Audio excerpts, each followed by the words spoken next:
Bivša Jugoslavija je 50. i 60. imala sve potrebne sastojke za uverljiv mit o vanzemaljcima, od detaljno opisanih susreta sa bićima iz drugih galaksija preko tajnih baza, fotografija i zavera, pa sve do manastirskih freski iz 14. veka koje prikazuju nepoznate bića u letelicama. Šifra Vuk, migovi koji imaju dozvolu da pucaju, NLO srušen u Sloveniji. Autopsije u Beogradu, nadletanje iznad Zadara, Pazina, Cresa i Niša, nejasna svedočanstva pilota, celu istinu o prisustvu vanzemaljaca u bivšoj Jugoslaviji otkrio je Tomislav Novak za portal jutarnji.hr. Mirna noć nad Titogradom. Iznad planine Rumi lete piloti u glebovima. Početak je 80-ih i reč je o standardnim vežbama jer se u blizini nalazi pilotska škola JNA. Svake večeri se ovde obučavaju budući piloti. Letovi su rutinski i kratki, pomalo i dosadni. A onda se jedno veče preko radio veze čuje prestravljen glas. Vuk, Vuk, ponavljam Vuk. Šifra Vuk govori uzbiđeno pilot i naglo ponire na visini ispod 3000 metara. Na nebu se odmah pojavljuju migovi 21, telefonom se bude komandiri vazduhoplovnih snaga, opšta je uzbuna i piloti već drže prste na obaraču. Najčuvenija tajna SFRJ. Tita na Brionima posetili vanzemaljci. Naredba glasi: obaraj sve što leti iznad 3000 metara bez upozorenja. Na horizontu se pojavljaju narandžasti brzi i nepredvidljivi leteći objekti. Migovi kreću prema njima, ali oni naglo nestaju u daljini. Jedan od pilota uspeva da prati svetlost i ulazi u albanski vazdušni prostor. Ima ga na nišanu i traži dozvolu za pucanje.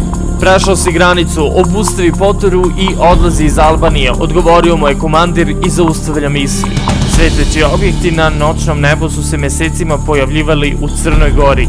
Kada su glasine došle do komandira, on je odlučio da prekine sa tračevima, pa je naredio migovima da na prvi spomen svetlećih objekta ruše sve što leti iznad visine od 3000 metara. Postojala je bojaznost da to mogu biti američke špijunske letelice, ali mladi piloti su dobijali samo jednu naredbu. Priču o operaciji Vuk nad Rumunijom danas priča JNA pilot u penziji.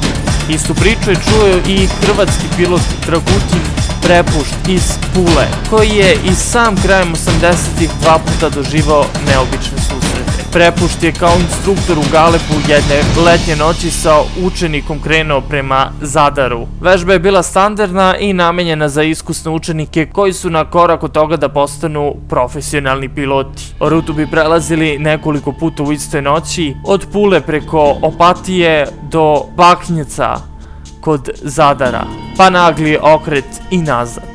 Za vreme trećeg leta, negde oko ponoći 1987. godine, baš kod Baknjeca, počinje haos. Noć je bila zvezdana, a let ugodan, pa sam se opustio i preko komandne table nadgledao svog učenika kome je dobro išlo, priča Prepušt. Tajni dosije SFRJ, autopsija vanzemaljaca rađena u bolnici JNA. U jednom trenutku mu se učenik uzbuđeno obratio. Šta je ovo sa leve strane, pitao ga je učenik. Prepušt diže pogled i ugleda neverovatni prizor. Na samo 50 metara je ugledao narandžastu elipsu koja se kretala prema njima. Galeb se u tom trenutku nalazio na visini od 3600 metara, a instruktor je procenio da se NLO kretao brzinom od oko 900 km na sat. Naglo skreću jer je najvažnije bilo da izbegnu sudar. Galeb se sada nalazi na visini ispod 3000 metara, a Prepušt gleda dno nepoznate letelice. Ovoga puta svetli crvenom bojom.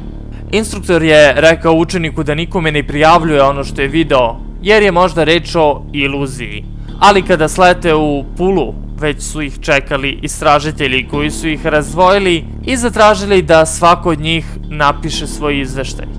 Stručnjaci za NLO tvrde da je respektabilna dugogodišnja legenda o vanzemaljcima u Jugoslaviji počela sa spisima koje je sakupilo odeljenje za svemirska pitanja, osnovano odmah nakon Drugog svetskog rata.